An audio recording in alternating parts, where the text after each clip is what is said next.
السلام علیکم ورحمۃ اللہ وبرکاتہ۔ مرحبا بعودتکم ایھا الطلاب الکرام الی درس الحدیث من جدید فحیاکم اللہ، جزاکم اللہ احسن الجزاء فی الدنیا والآخرہ، داعین اللہ جل جلالہ ان یبارک لنا فی هذه العلوم وان یسهل علینا هذه الدروس۔ رب زدنی علما، رب اشرح لی صدری ویسر لی امری واحلل عقدۃ من لسانی یفقهوا قولی۔ رب اغفر وارحم وانت خیر الراحمین۔ اللهم انا نسألك علما نافعا وعملا متقبلا ورزقا طیبا۔ اللهم انا نعوذ بك من علم لا ينفعنا، اللهم انفعنا بما علمتنا وعلمنا ما ينفعنا وزدنا علما۔ اللهم انا نعوذ بك من علم لا ينفع ومن قلب لا يخشع ومن نفس لا تشبع ومن دعوة لا يستجاب لها۔ عزیز طلباء، بحمد اللہ تعالی و بعونہ جل وعلا مشکوٰۃ المصابیح کے سلسلہ دروس کا یہ ایپیسوڈ نمبر 52 یعنی سبق نمبر 52 آپ کے سامنے موجود ہے، اور آپ کے آج کے ہمارے اس سبق کے حوالے سے زیر مطالعہ احادیث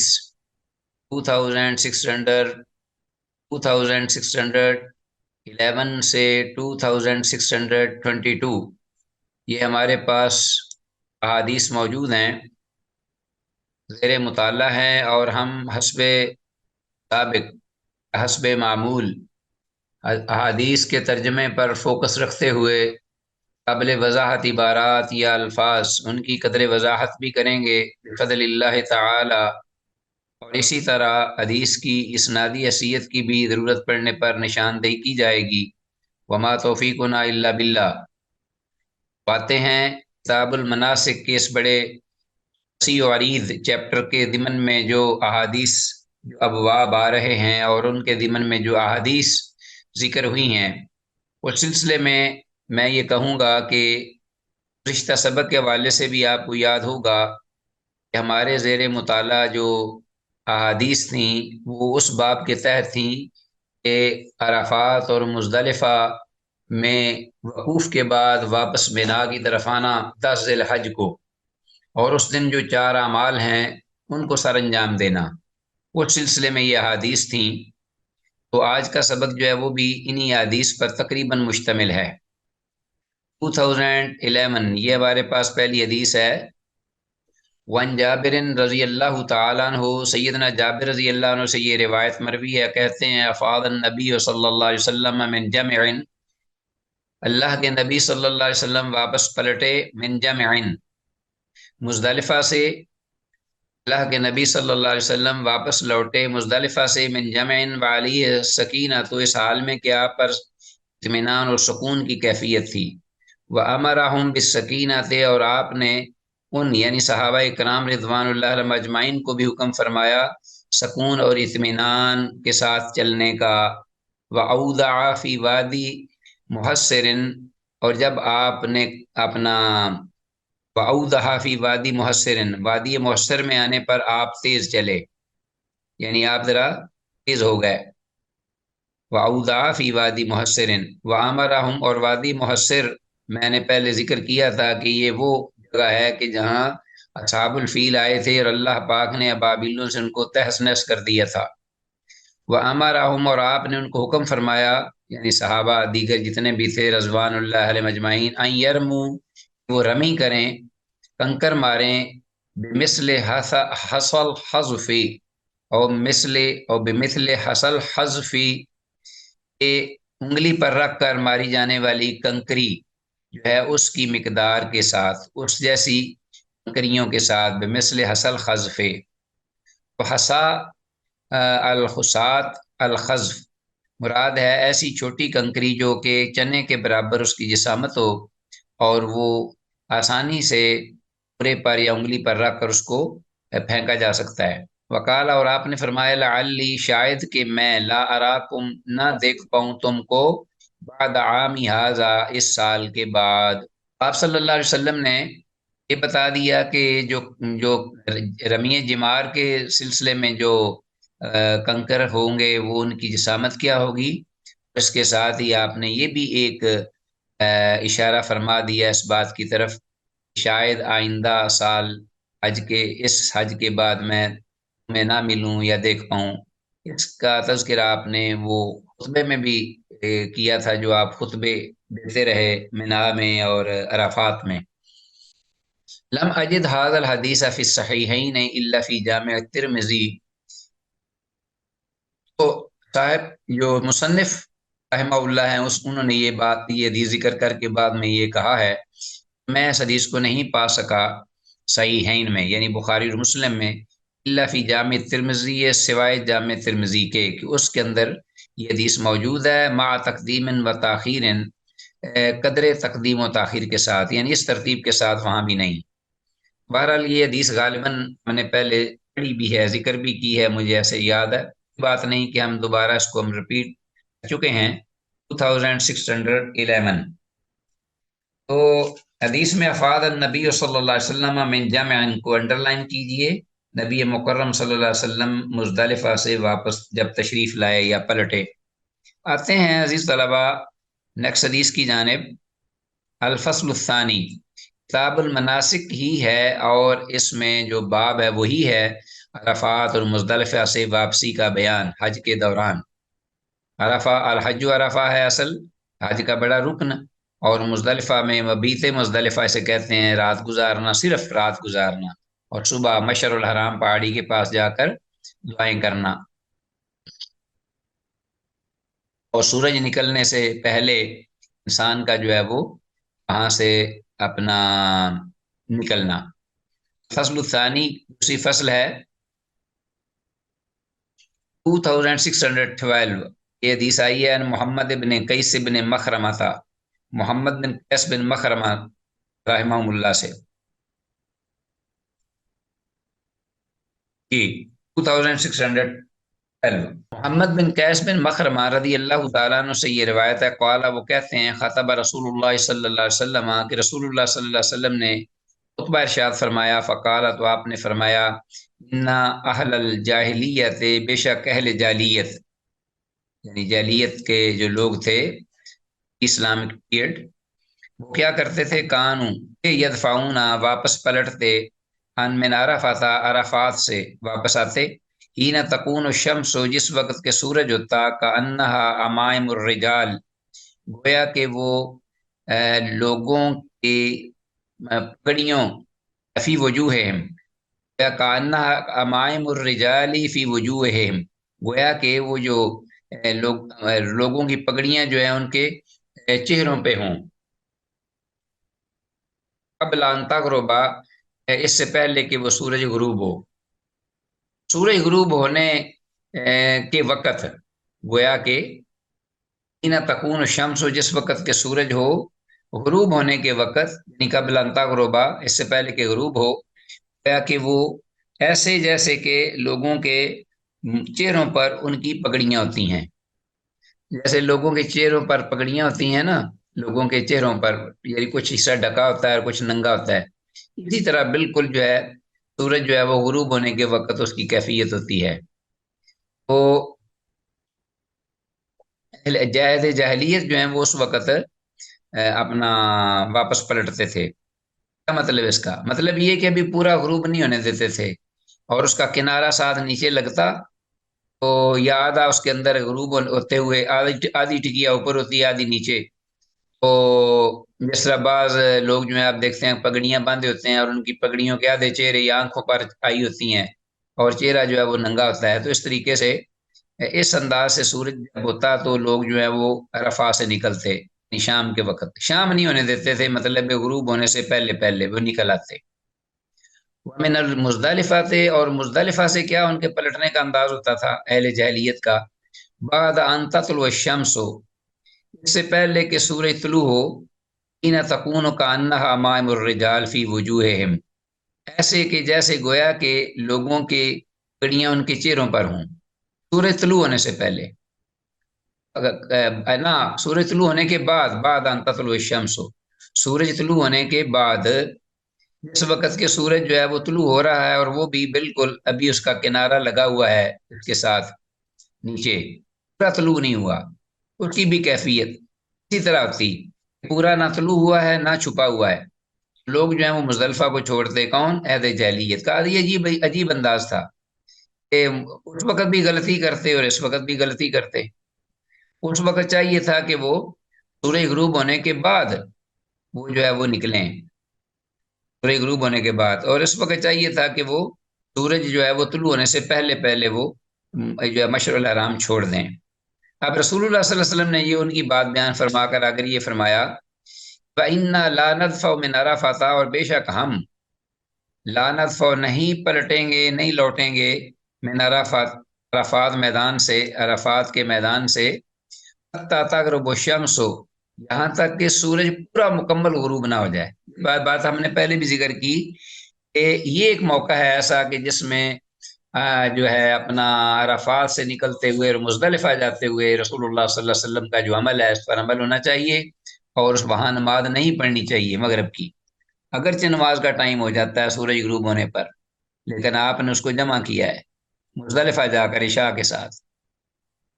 تو دین اصل میں آپ کی اتباع کا نام ہے، آپ کی عمل کی پیروی کا۔ اچھا جی، وَنَدْفَعُ مِنَ الْمُزْدَلِفَةِ، اور کہتے ہیں آپ کہ ہم نکلیں گے اسی طرح مزدلفہ سے قبل ان تطلع الشمس، سورج طلوع ہونے سے پہلے، وہ وہاں عرفات سے نکلیں گے غروب ہونے کے بعد، اور مزدلفہ سے نکلیں گے سورج طلوع ہونے سے پہلے۔ ہدینا مخالف لہدی عبدت الاوثان والشرک، اس لیے کہ ہمارا جو طریقہ ہے ہدینا، دین کا طریقہ اسلام کا، یہ بالکل مخالف ہے، اپوزٹ ہے بت پرستوں کے طریقے اور اہل شرک اور مشرک لوگوں کے طریقے سے بالکل جدا ہے، مختلف ہے، اپوزٹ ہے، اور ہونا چاہیے۔ قال البیہقی فی شعب الایمان وقال خطبنا وساقہ نحوہ، امام بہقی نے اس حدیث کو شعب الایمان میں ذکر کیا ہے اور کہا ہے کہ خطبنا میں خطبہ دیا، یعنی جو راوی ہیں انہوں نے کہا ہے ہمیں خطبہ دیا رسول اللہ صلی اللہ علیہ وسلم نے، خطبنا، یہاں کے الفاظ ہیں خطبہ رسول اللہ صلی اللہ علیہ وسلم۔ یہاں جو امام بہقی کی روایت میں محمد بن قیس سے یہ جو روایت مروی ہے وہ اس میں خطبنا رسول اللہ کے الفاظ ہیں، جبکہ اس آیت میں اس حدیث میں ہے خطب رسول اللہ، فرق ہے تھوڑا سا۔ باقی حدیثوں سے بیان کیا امام بہقی رحمہ اللہ نے بھی۔ اچھا جی، وساقہ نحوہ، اور باقی حدیث جو اسی طرح انہی الفاظ میں بیان کی ہے۔ اوکے جی، یہ حدیث جو ہے 2612، یہ حدیث ضعیف ہے، جیسا کہ ذکر کر دیا کہ حدیث ضعیف ہے، امام بہقی نے اس کو ذکر کیا ہے، اور کیوں؟ اس کی ایک سند جو ہے اس میں ابن جریج راوی مدلس اور انان ہے، ٹھیک ہے جی، اور یہ حدیث مرسل بھی ہے، تو اس اعتبار سے یہ ضعیف ہوئی۔ حدیث میں الفاظ کانہا عمائم الرجال فی وجوہہم، پوری عبارت کو انڈر لائن کیجئے، اور اس کا ترجمہ مطلوب ہے آپ سے کہ آپ اس کو اچھی طرح سمجھ لیجئے، جیسے آدمیوں کی پگڑیاں ان کے چہروں پر ہوں،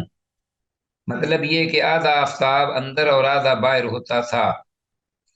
ہاں، مزدلفہ سے روانگی کے وقت بھی اور جو اپنا عرفات اور اس کو چھوڑتے وقت بھی، ٹھیک ہے جی۔ حدیث کے آخر میں رواہو کے بعد اصل کتاب میں کچھ نہیں لکھا تھا، یہ بھی بات سن لیجئے، یہ جو حدیث ہے 2612 جو ابھی ہم نے پڑھی ہے، یہ میں آپ کو دکھائی دیتا ہوں، شیئر کرتا ہوں آپ سے،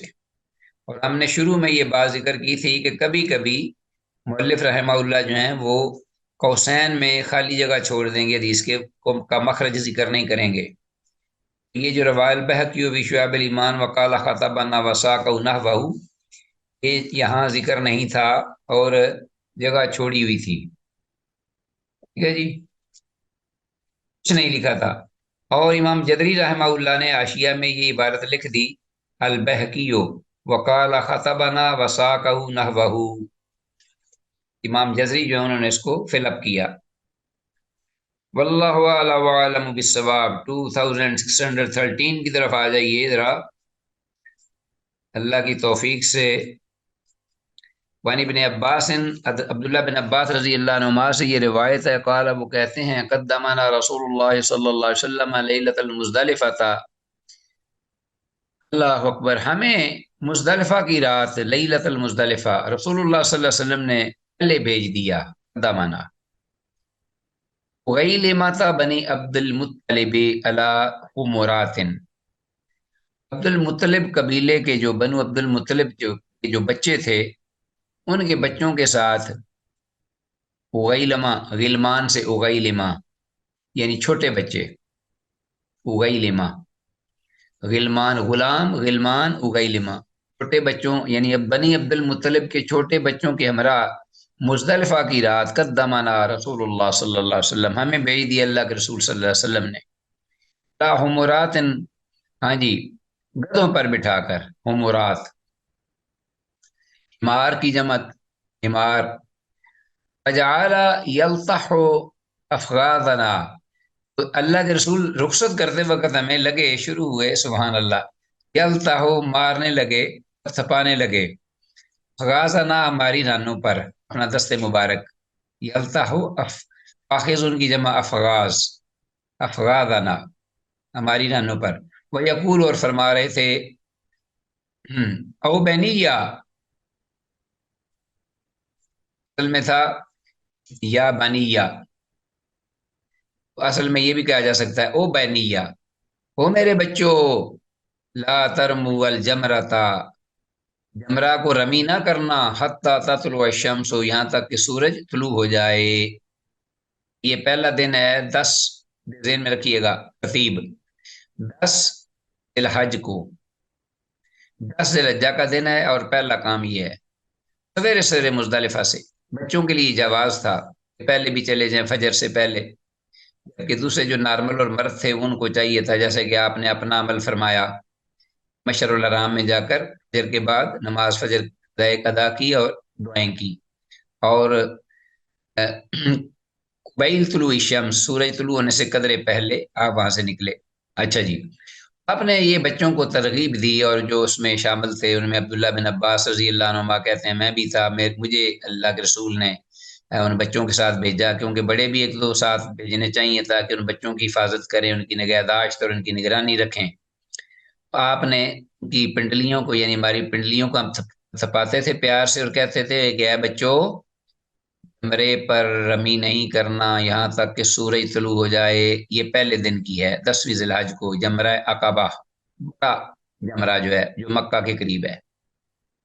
ابو داود والنسائی وابن ماجہ، اسے امام ابو داود، امام نسائی اور امام ابن ماجہ نے اپنی اپنی کتب حدیث میں ذکر کیا ہے۔ تو اسی طرح بعد نے اس حدیث کو تو صحیح کہا ہے، جبکہ بعض دیگر اہل علم ہاں یہ تقریباً ضعیف ہی ہے، مگر لگتا ہے کہ صحت کے اقرب الی الصحہ ہے، ضعف کی نسبت صحت کے زیادہ قریب ہے، واللہ عالم، کیونکہ اس کے کچھ شواہد بھی ہیں، اور حدیث میں الفاظ فجعل یلطح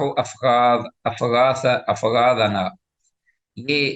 اپنا انڈر لائن کیجیے عبارت، مطلب ہے کہ آپ صلی اللہ علیہ وسلم نے پیار سے ہماری رانوں پر ہاتھ مارنا شروع کر دیا، اور ساتھ ساتھ نصیحت بھی فرما رہے تھے۔ آگے 2614 حدیث، وعن عائشہ، عائشہ رضی اللہ عنہ سے یہ روایت ہے، قالت وہ کہتی ہیں ارسل النبی صلی اللہ علیہ وسلم بام سلمہ، ہاں جی، اللہ کے نبی صلی اللہ علیہ وسلم نے بھیجا ام سیدہ ام سلمہ ام المومنین رضی اللہ تعالی عنہا کو لیلۃ النحر، قربانی کی رات، ہاں اللہ کے رسول صلی اللہ علیہ وسلم کو مراد ہوئی ہے مزدلفہ کی رات، تاکہ صبح قربانی تھی۔ فرامت الجمرہ تھا، تو ام سلمہ رضی اللہ عنہ آئیں اور انہوں نے پہلے تو جمرہ کو رمی کیا، جمرہ عقبہ بڑا جو ہے، قبل الفجر، فجر سے پہلے آ گئی، یعنی آدھی رات کو قریباً چلی ہوں گی، یا دوپہر جب نکل گئے اور فجر سے پہلے، ثم مضت، پھر وہ چلی، فافادت، انہوں نے طواف افاضہ بھی کر لیا، یعنی گئی سیدھا مکہ یہاں سے فارغ ہو کر، کیا کیا، جمرہ رمی کی جمرہ کو فجر سے پہلے، پھر وہ گئیں مکہ مکرمہ، فافادت، تو انہوں نے پھر طواف افاضہ بھی کیا، اب قربانی نہیں کی، ہاں جی، وکان ذلک اليوم والیوم الذی یکون رسول اللہ صلی اللہ علیہ وسلم عندہا، اور یہ وہ دن تھا وذاکان ذالک الیوم الیوم الذی، وہ دن کے جس میں یکون تھے رسول اللہ صلی اللہ علیہ وسلم اندہا ان کے پاس، ہاں جی، جس دن رسول اللہ صلی اللہ علیہ وسلم ان کے ہاں تھے، ان کے پاس تھے،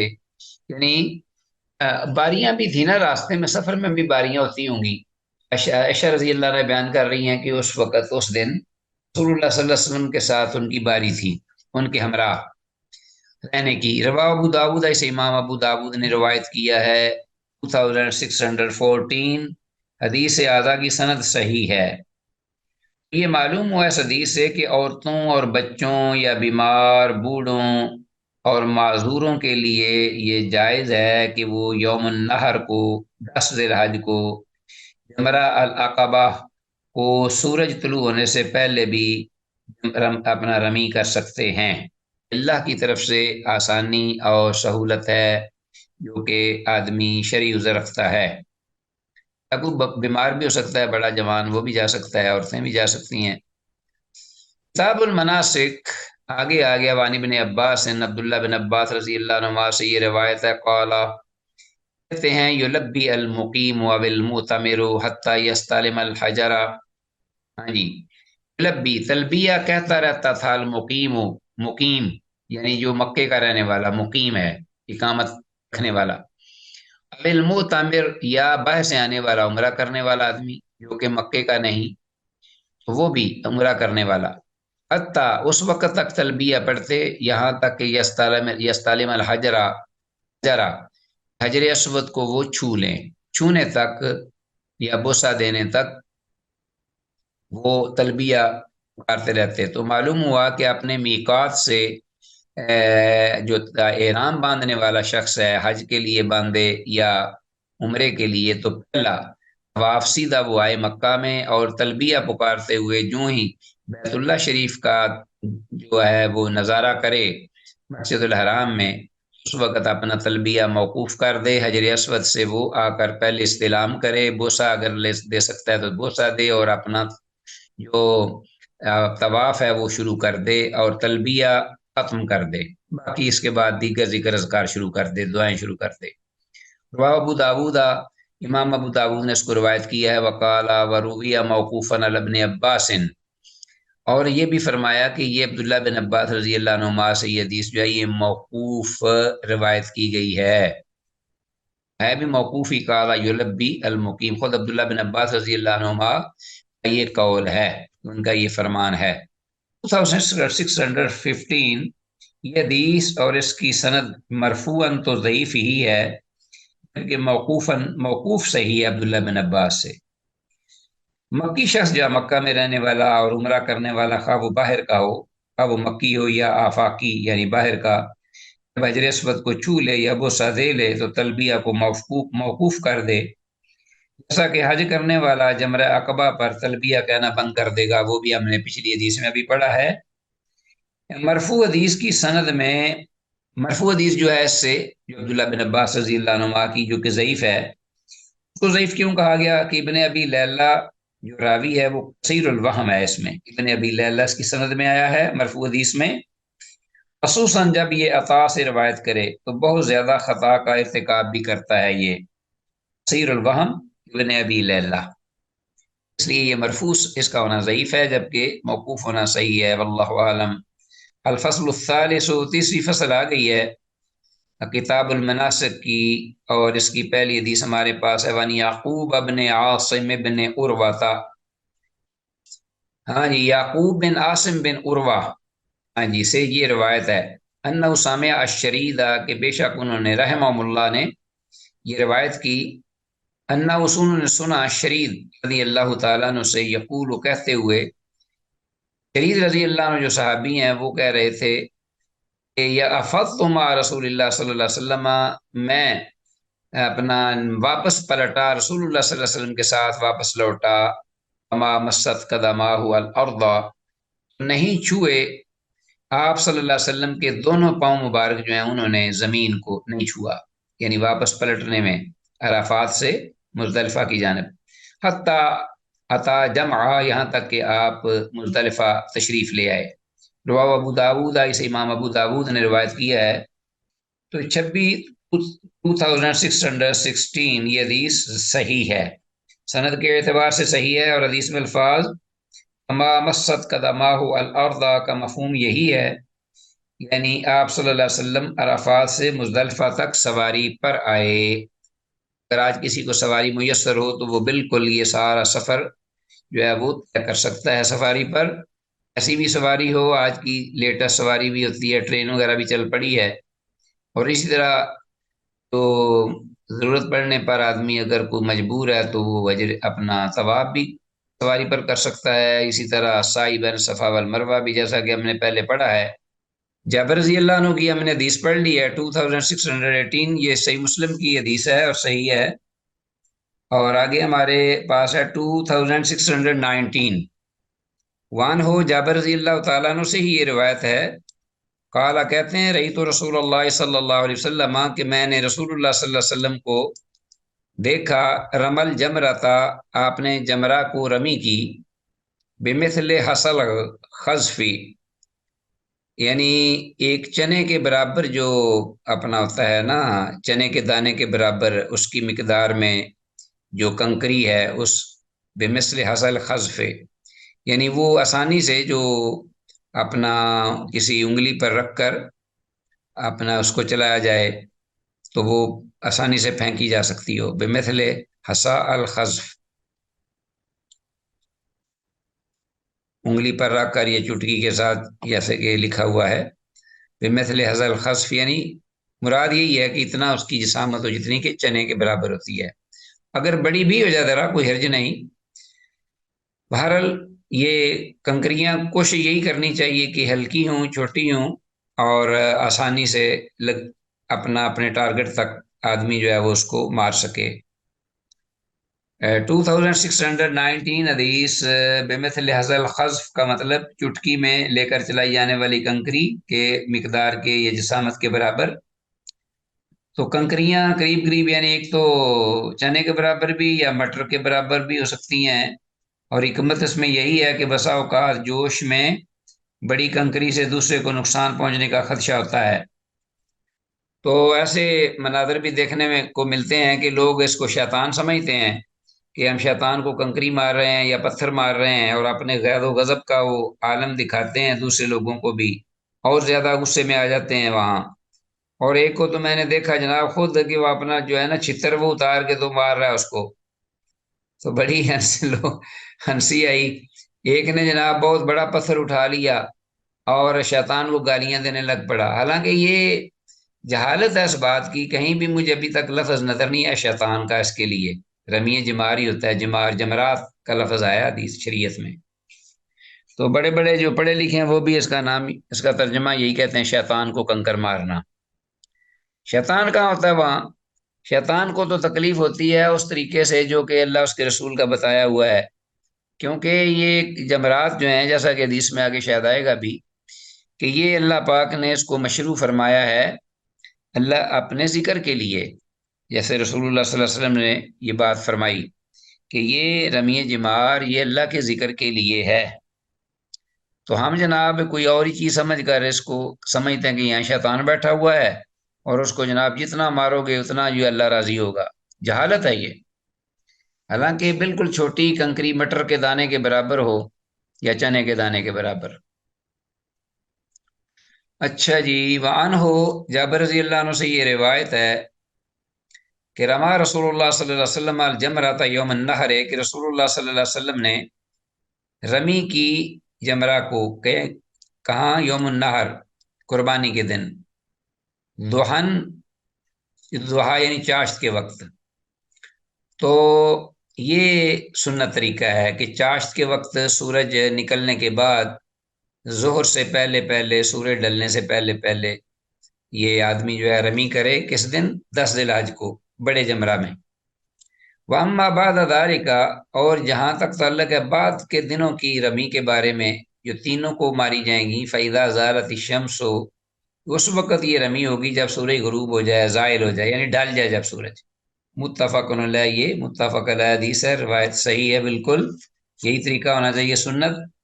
جبکہ عدم علم کی بنا پر لوگ بہت زیادہ اس کی مخالفت کرتے ہیں ان اعمال کی۔ ہاں جی، میری بھی ڈیوٹی لگی تھی حج کے دنوں میں، طویت الحج، ایز اے پاکستانی ایک اسٹوڈنٹ جب میں پڑھتا تھا وہاں مدینہ منورہ میں، تو اس وقت مجھے محسوس ہوتا تھا کہ لوگ کتنی غلطیاں کرتے ہیں، اور بعض لوگ بیچارے تو آتے ہیں بوڑھے اور علم نہیں ہوتا ان کے پاس، تو بس جو لوگوں کو دیکھا دیکھی جو لوگ کر رہے ہوتے ہیں اسی طرح بھی دیکھ کر کرتے ہیں، کوئی ان کو بتانے والا بھی نہیں ہوتا، اور بعض تو یہاں تک غلطیاں کر جاتے ہیں کہ ان کا سرے سے حج ہی نہیں ہوتا، حج باطل ہو جاتا ہے۔ اچھا جی، 26/2/2620 حدیث، یوم النحر، 10 ذی الحج، اس کو صرف سورج نکلنے کے بعد کنکریاں جمرہ عقبہ کو ماری جاتی ہیں۔ بار بار میں یہ کہہ رہا ہوں، ذہن میں رکھ لیجئے گا، آپ سے سوال پوچھے جا سکتے ہیں امتحان میں۔ اس کے بعد 11، 12 اور 13 تاریخ کو تینوں جمرات پر 7 7 کنکریاں ماری جاتی ہیں، ٹھیک ہے جی، تینوں جمرات پر، پہلے دن صرف جمرہ عقبہ پر ہوگی۔ آگے ہے 2621 حدیث، وان عبداللہ بن مسعود، عبداللہ بن مسعود رضی اللہ تعالیٰ عنہ سے یہ روایت ہے، انہ انتہا الی الجمرۃ الکبریٰ، کہ بے شک وہ انتہا پہنچے، الی الجمرۃ الکبریٰ، بڑے جمرہ کے پاس، فجعل البیت عن یسارہ، اور آپ نے رکھا گھر بیت اللہ شریف کو اپنے بائیں پہلو پر، ومنن، اور منا کے میدان کو پورے کو رکھا، عن یمینی، اپنے دائیں جانب، یعنی اس انداز سے کھڑے ہوئے کہ بیت اللہ شریف آپ کی بائیں جانب ہو گیا اور پورا منا کا میدان جو ہے وہ دائیں جانب تھا۔ ورما بسبع حصیات، اور آپ نے 7 کنکریاں ماری، رمی کی 7 کنکریوں کے ساتھ، یکبر مع کل حصات، اور آپ تکبیر کہتے تھے اللہ اکبر ہر کنکری مارتے ہوئے، مع کل حصات، ہر کنکر مارتے ہوئے، ثم قال، پھر فرمایا، کہنے لگے، ھکذا رمى الذی انزلت، اسی طرح رمی کی اس ذات نے کہ اتاری گئی اس پر، انزلت علیہ سورۃ البقرہ، سورہ بقرہ، کیا مراد؟ حامل قرآن محمد رسول اللہ صلی اللہ علیہ وسلم، متفق علیہ۔ تو یہ اگر عزیز طلبہ عبداللہ بن مسعود رضی اللہ عنہ یہ روایت ذکر کرتے ہوئے اگر یہ بات نہ بھی کہتے کہ ھکذا رمى الذی انزلت علیہ سورۃ البقرہ، تو یہ اہل علم کے ہاں یہ مرفوع کے حکم میں ہی صحابی کا عمل ہوتا ہے، وہ مرفوع کے حکم میں ہی ہوتا ہے، کیونکہ صحابی عبادت کا کوئی بھی کام اپنی طرف سے نہیں کر سکتا۔ ٹھیک ہو گیا جی۔ تو 2621 حدیث میں جمرہ کبریٰ سے مراد جمرہ عقبہ، یعنی میں پہلے بھی اس کا ترجمہ یہی کر چکا ہوں، جسے عام لوگوں کی زبان میں جاہلوں کی زبان میں بڑا شیطان کہا جاتا ہے۔ ہاں جی، حدیث 2622 حدیث ہے، یہ آگے ہمارے پاس۔ ہاں جی، ون جابر رضی اللہ تعالیٰ عنہ سے یہ روایت ہے، قالا، وہ کہتے ہیں، قال رسول اللہ صلی اللہ علیہ وسلم، کہ رسول اللہ صلی اللہ علیہ وسلم نے ارشاد فرمایا، الاستجمار طون، کے استنجا کرنا، استجمار، استجمر یستجمر استجمارن، یہ باب استفعال ہے، تو اس کا مطلب آپ نے شاید پڑھا ہوگا حدیث میں، اس سے مراد ہوتا ہے پیشاب کرنے کے بعد آدمی جو ہے مٹی کے ڈھیلے سے صفائی، یہ ہے استجمار، استنجا۔ طون یہ کیا ہے؟ یہ تعداد میں کتنے بار، یعنی اوڈ جسے کہتے ہیں طاق، جفت نہیں، الاستجمار طون، استنجا کے لیے جو ڈیلے استعمال کرنا ہے وہ ایک ہو، کم از کم 3 ہوں، اور یا 5 ہوں یا 7 ہوں، یہ جتنے بڑھاتے جاؤ۔ اس کا جی ترجمہ شیخ کر صاحب، لیتے ہیں بس۔ وان عبداللہ بن مسعود، عبداللہ بن مسعود رضی اللہ تعالیٰ عنہ سے یہ روایت مروی ہے، انہ انتہا الی الجمرۃ الکبریٰ، بے شک شان یہ ہے کہ وہ آ کے رکے، پہنچے جب جمرہ کبریٰ پر، مراد جمرہ عقبہ ہے، بڑا جمرہ جو مکہ کے قریب ہے۔ فجعل البیت، تو انہوں نے اس انداز سے وہ کھڑے ہوئے وہاں رمی کرنے کے لیے کہ آپ نے رکھا بیت اللہ شریف کو عن یسارہ، اپنی بائیں جانب، ومنن، اور منا کے میدان کو عن یمین ہی، اپنی دائیں جانب رکھا آپ نے، اس انداز سے کھڑے ہوئے رمی کرتے ہوئے۔ ورما بسبع حصیات، اور انہوں نے 7 کنکریوں سے رمی کی، 7 کنکر چنے ہوئے تھے وہ ان سے انہوں نے رمی کی. یکبر ما کل حساتن، آپ تکبیر کہتے تھے رضی اللہ عنہ ہر کنکر پر مارتے اور تکبیر کہتے اللہ اکبر. ثم قال، پھر آپ نے فرمایا بعد میں جب یہ عمل کیا تو کہتے ہیں آخر میں ٹھپا لگا دیا، اسٹیمپ لگا دی. ہاکذا رمی الذی انزلت علیہ سورۃ البقرہ، اسی طرح رمی کی اس ذات نے جس پر سورہ بقرہ اتاری گئی. متفق علیہ، حدیث صحیح ہے بالکل. اور جیسا کہ میں نے وضاحت کی تھی کہ صحابی یہ بات نہ بھی کہے تو صحابہ تو کلو مدول، صحابہ سب کے سب عادل ہیں، ان کا یہ عمل یا کہنا یہ مرفوع کے حکم میں ہی ہوتا ہے. شیخ، تو اس حدیث میں یہ جو ہم نے پڑھا ہے جمرۃ الکبریٰ، اس میں بھی وہ ٹرانسلیشن میں بڑے شیطان لکھا ہوا ہے. یہ شیطان، یہ میں نے کہا کہ بڑے بڑے پڑھے لکھے بھی یہی کام کر رہے ہیں. تو مجھے جی شیخ. شیطان کا لفظ کہیں ذکر نہیں آج تک ملا کسی بھی نص سے، نہ حدیث میں نہ قرآن مجید میں تو ہے ہی نہیں. تو جمرہ جو ہے اس سے مراد رمی کرنا ہے، اور رمی جو ہے وہ اللہ کا ذکر ہے. تو یہ نہیں ہے کہ وہاں شیطان بیٹھا ہوا ہے. باقی شیطان کو جو بھی عمل آپ کریں گے سنت کے مطابق اس کو تکلیف ہوتی ہے. تو ہم نے یہ سمجھ کے وہاں رمی کرتے ہیں، یا اکثر لوگ جن کو علم نہیں ہے کہ یہاں شیطان بیٹھا ہوا ہے اور ہم اس کو کنکر مار رہے ہیں، ایسی بات کوئی نہیں. اصل میں شیخ صاحب وہ ایک کہاوت ہمارے نارملی یہ چلتی ہے کہ یہ جب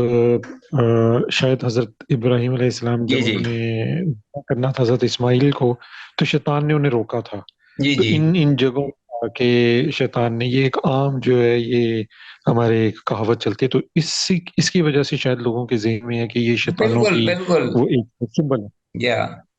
میں نے بھی وہ روایات پڑھی ہوئی ہیں، اور کسی حد تک اگر مان بھی لیں ان کو، لیکن اس کا مطلب یہ تو نہیں کہ بعد میں جو اللہ کے رسول صلی اللہ علیہ وسلم نے یہ جو عمل فرما، وہ تو حضرت ابراہیم علیہ السلام کے وقت کی بات تھی. اب جو رسول اللہ صلی اللہ علیہ وسلم نے عمل یہ فرمایا ہے تو اس کا مطلب یہ تو نہیں کہ بالکل واقعی اس وقت عین ٹائم پہ وہ پھر وہی شیطان آپ کے وقت میں بھی آگے بیٹھ گیا وہاں، اور یہاں جب آپ بیٹھتے ہیں تو وہاں شیطان موجود ہوتا ہے. تو شیطان ویسے تو ہر عمل کے وقت موجود ہے، آپ کے پاس نماز میں بھی ہوتا ہے. جہاں بھی وہ کوشش اس کی یہی ہوتی ہے کہ اس کو میں اپنا روکوں، یا اس کے اندر میں اپنا گریاکاری یا اس قسم کی رخن اندازی کروں، دخل اندازی دوں. اس اعتبار سے تو شیطان ہر جگہ ہے. لیکن میں یہ کہہ رہا ہوں کہ اصل میں شیطان کو تکلیف اس وقت ہوتی ہے جب ہم اس عمل کو رسول اللہ صلی اللہ علیہ وسلم کے حکم یا طریقے کے مطابق سر انجام دیں. اور ہم کیا کر رہے ہوتے ہیں، عام پہ غیظ و غضب کا اظہار کر کے بڑے بڑے پتھر اٹھا اٹھا کر یا چتر اٹھا اٹھا کر مارتے ہیں. شیطان اس سے ہنستا ہے، خوش ہوتا ہے کہ لو جی یہ ذکر ہے، یہ ذکر ہو رہا ہے چتر مارنا، مجھے چتر مار رہے ہیں، حالانکہ اللہ کے رسول کی سنت کی خلاف ورزی ہو رہی ہے. تو یہ تو وہ خوش ہوگا اس پر. تو چلیں بہرحال شریعت کے ہر عمل کو اسی طرح ہی سر انجام دینا چاہیے جس طرح اللہ اس کے رسول نے حکم دیا ہے. تو پھر شیطان جو ہے وہ روتا ہے، اس کو تکلیف ہوتی ہے. ون جابر، جابر رضی اللہ عنہ نے یہ سے روایت فرماتے ہیں، قال رسول اللہ صلی اللہ علیہ وسلم نے ارشاد فرمایا، الاستجمار طون، استنجا کرتے ہوئے ڈھیلے استعمال کرنا، یہ بھی کیا ہے، ان کی تعداد جو ہے وہ اپنا طاق ہے. ٹھیک ہے جی. ورمی الجمار طون، اور رمی جمار یعنی کنکر کا استعمال وہ بھی 7 ہیں، ظاہر ہے وہ بھی طاق ہے تعداد. وسائی بین الصفا والمروہ طون، اور اسی طرح صفا مروہ کے درمیان سائی جو ہے وہ بھی طاق عدد ہے. والطواف طون، اور طواف میں بھی 7 عدد ہیں، 7 چکر. وَإِذَا اسْتَجْمَرَ أَحَدُكُمْ، تو پھر جب اگر یہ بات ہے تو جب تم میں سے کوئی استنجا کرنے لگے، احدکم فلیستجمر بطوین، تو اسے چاہیے کہ وہ طاق ڈھیلے ہی استعمال میں لائے. السلام علیکم ورحمۃ اللہ. تو یہ اس کے ساتھ ہی ہم اللہ سے دعا کرتے ہوئے کہ یہ جو ہم نے سبق پڑھا ہے اس کو سمجھنے اور اس پر عمل کی اللہ میں توفیق دے، استقامت بخشے. ھذا ما عندی واللہ اعلم وعلم بالصواب، وإلی اللقاء، والسلام علیکم ورحمۃ اللہ وبرکاتہ.